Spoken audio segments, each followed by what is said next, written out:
दक्षिणी चीन सागर, south China सी, यहां पर दावा करने वाले एक और देश वियतनाम के साथ भारत ने ब्रह्मोस सुपरसोनिक क्रूज मिसाइलों की बिक्री के लिए डील करीब करीब पूरी कर ली है। वियतनाम से पहले दक्षिण चीन सागर के किनारे बसे एक और देश फिलीपींस ने भारत से ब्रह्मोस सुपरसोनिक मिसाइल खरीदा था। इसके अलावा इंडोनेशिया भी भारत से ब्रह्मोस सुपरसोनिक मिसाइल खरीदने के लिए बातचीत कर रहा है। मलेशिया की रॉयल मलेशियन एयरफोर्स ने भी BrahMos air launch cruise missile खरीदने में दिलचस्पी दिखाई थी। फिलीपींस, ताइवान और मलेशिया के साथ चीन के संबंध पहले ही तनावपूर्ण हैं। ऐसे में ब्रह्मोस की डील के बाद चीन की हालत खराब होना तय है। यानी चीन के सारे दुश्मन इस वक्त भारत से दोस्ती कर रहे हैं और भारत उन्हें हथियार भी दे रहा है। लो ले जा। पीएम मोदी ने दिखा दिया कि एक तरफ व्यापार और पीठ पीछे वार चीन को भारी पड़ने वाला है। अब हिंदी चीनी भाई भाई वाली थ्योरी की आड़ में धोखेबाजी नहीं चलती इस भारत में। पीएम मोदी ने हथियार डील वाली पूरी मार्केटिंग स्ट्रेटेजी भी जो बनाई है वो बताऊंगा, लेकिन इस प्लान की एक झलक देखिए पहले।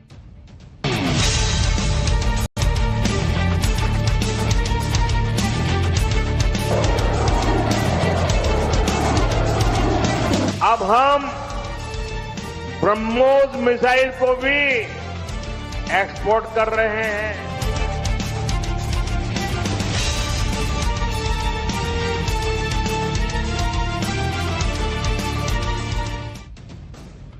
ट्रंप के टैरिफ वॉर में मार खाए चीन की हालत पहले ही पतली है। अब पीएम मोदी ने ऐसी आम डील फाइनल की है कि चीन अपने ही इलाके में फंस गया है। रिपोर्ट्स के मुताबिक भारत से मिलने वाली ब्रह्मोस मिसाइल को वियतनाम दक्षिण चीन सागर में तैनात करेगा, जहां उसे चीन से लगातार खतरा बना रहता है। लेकिन अब इस इलाके में ब्रह्मोस की तैनाती चीन के लिए कितना बड़ा खतरा साबित होने वाली है वो भी आपको बता दूं। रिपोर्ट के मुताबिक वियतनाम भारत से ब्रह्मोस कोस्टल बैटरी सिस्टम खरीदने के लिए सौदा कर रहा है। ब्रह्मोस का यह वर्जन खासकर समुद्री हमलों के लिए डिजाइन किया गया है। BrahMos coastal battery system supersonic speed से हमला करता है। ब्रह्मोस कोस्टल बैटरी सिस्टम की रेंज 290 किलोमीटर है। भारत ने खासकर इसे चीन को ध्यान में रखकर ही डिजाइन किया है। इसलिए दक्षिण चीन सागर में यह मिसाइल उन देशों के लिए काफी सटीक साबित होगी जिन्हें चीन परेशान करता है। वियतनाम के साथ ब्रह्मोस मिसाइल को लेकर $700 मिलियन का सौदा हो रहा है। बातचीत अंतिम चरण में है और कुछ दिनों में ही इस पर आखिरी मुहर लग जाएगी। इससे पहले 2022 में भारत और फिलीपींस के बीच ब्रह्मोस की डील हुई थी। यह डील $375 मिलियन यानी 2600 करोड़ रुपए की थी। फिलीपींस ने भारत से BrahMos anti-ship supersonic cruise missile खरीदी थी। फिलीपींस के साथ ब्रह्मोस मिसाइल की डील पहली अंतरराष्ट्रीय बिक्री थी। आज से ठीक 1 साल पहले फिलीपींस को ब्रह्मोस की डिलीवरी भी कर दी गई थी। यह तस्वीरें उसी वक्त की हैं। ब्रह्मोस मिसाइल्स को भारतीय वायुसेना ने transport aircraft C-17 globe master और IL-76 के जरिए फिलीपींस के क्लार्क अंतर्राष्ट्रीय हवाई अड्डे पर उतारा था। भारत के लिए एक ऐतिहासिक पल था क्योंकि आर्म्स डील के मामले में भारत को मिला यह पहला बड़ा सौदा था। इसी डील के बाद भारत के ब्रह्मोस मिसाइल की धाक पूरी दुनिया में जम गई। उस वक्त पीएम मोदी ने क्या कहा था आपको सुनवाता हूं। भारत की पहचान अब दूसरे देशों को हथियार निर्यात करने वाले देश की बन रही है। इस साल ही भारत ने 21,000 करोड़ रुपए के हथियार दूसरे देशों को बेचे हैं। अब हम ब्रह्मोस मिसाइल को भी एक्सपोर्ट कर रहे हैं। और आज जब मैं यहां भाषण कर रहा हूं ना, इसी समय हमारा ब्रह्मोस मिसाइल विदेश जाने के लिए, सप्लाई के लिए, डिलीवरी के लिए थोड़ी देर में चल पड़ेगा। इस मिसाइल का पहला बैच आज फिलीपींस जा रहा है। ब्रह्मोस मिसाइल से चीन इसलिए भी डरता है क्योंकि चीन के पास अभी इतना शक्तिशाली एयर डिफेंस सिस्टम नहीं है जो ब्रह्मोस को ट्रैक करके उसे रोक सके। इस मिसाइल को भारत और रूस ने मिलकर तैयार किया है। दुनिया भर में इसे काफी खतरनाक मिसाइल माना जाता है। यह मिसाइल कितनी खतरनाक है इसका अंदाजा इसी से लगा सकते हैं कि जब भारत ने गलती से पाकिस्तान के ऊपर इस मिसाइल को दाग दिया था तो पाकिस्तान में लगे Chinese air defence system fail हो गए थे। चीन के एयर डिफेंस सिस्टम सिर्फ इसे ट्रैक कर पाए थे लेकिन रोक नहीं पाए। वो तो गनीमत रही कि ब्रह्मोस किसी रिहायशी इलाके पर नहीं गिरा था। ब्रह्मोस की इसी ताकत की कायल अब पूरी दुनिया होती जा रही है।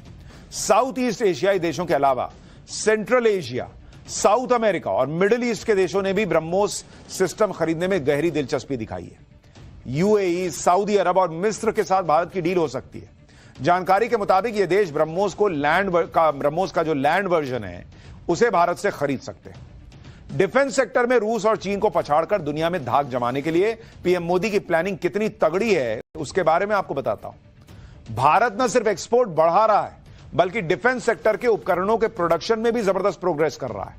भारत ने साल 2023-24 में 14.8 अरब डॉलर के हथियार बनाए। यह 2020 के मुकाबले 62% ज्यादा है। इस साल डिफेंस एक्सपोर्ट बढ़ाकर 30,000 करोड़ रुपए और 2029 तक 50,000 करोड़ रुपए करने का लक्ष्य है। भारत सरकार का लक्ष्य 2029 तक हथियारों का निर्यात दोगुना करके 6 अरब डॉलर तक ले जाना है। पिछले साल अप्रैल में डिफेंस एक्सपोर्ट का आंकड़ा 21,000 करोड़ रुपए तक पहुंच गया था। डिफेंस सेक्टर में भारत ने पहली बार यह आंकड़ा छुआ। वर्तमान में करीब 100 देशों को भारत में बने रक्षा उत्पाद निर्यात किए जा रहे हैं। भारत का डिफेंस एक्सपोर्ट सिर्फ ब्रह्मोस मिसाइल और आर्टिलरी गन तक सीमित नहीं है। भारत, जापान, इजराइल, ऑस्ट्रेलिया और ब्राजील जैसे दुनिया के 34 देशों को बुलेट प्रूफ जैकेट एक्सपोर्ट कर रहा है।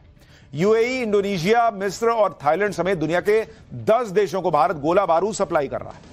अमेरिका, ब्रिटेन और फ्रांस हमसे डिफेंस इलेक्ट्रॉनिक्स उपकरण खरीद रहे हैं।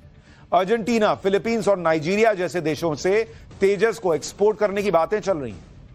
यानी एक तरफ पीएम मोदी ने चीन को उसी के इलाके में समेट दिया तो हथियारों के बाजार में ऐसी धाक जमाई कि बड़े बड़े देश भारत के साथ सौदा करने को तैयार है। और यह वो भारत है जो एक जमाने में सिर्फ हथियार खरीदता था, आज दुनिया को हथियार बेच रहा है। पीएम मोदी की प्लानिंग है कि भारत जल्दी ही डिफेंस सेक्टर में बड़े एक्सपोर्टर के तौर पर स्थापित हो और इसके लिए पीएम मोदी ने नई स्ट्रैटेजी अपनाई है। एक रिपोर्ट के मुताबिक भारत हथियार खरीदने वाले देशों को सस्ते में हथियार तो बेच ही रहा है, इन देशों को लंबे समय तक के लिए लोन देने की भी पेशकश कर रहा है कि भाई पैसा नहीं है तो एक काम करो, लोन लेके खरीद लो।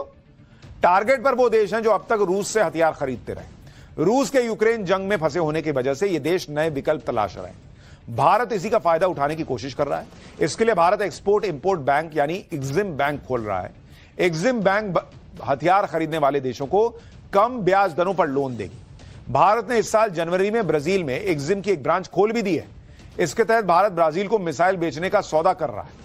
सूत्रों के मुताबिक आकाश मिसाइल सिस्टम बनाने वाली कंपनी ने साओ पाउलो में दफ्तर खोला है। इसके अलावा भारत ने ब्राजील, अर्जेंटीना समेत 20 देशों में अपने डिप्लोमेट भी भेजे हुए हैं। मतलब आज तक आपने सुना होगा कि होता कि एक काम करो, लोन लेके घर ले लो। जब आप घर खरीदने जाते हैं तो वो कहता है हाँ लोन मिलता है इस घर पे, भाई तुम लो ना, भाई इससे ले लो, उससे ले लो, किसी बैंक से ले लो। भारत कह रहा है हथियार खरीदना है, लोन पे ले लो, इसमें क्या है, सस्ता भी देंगे लोन भी देंगे।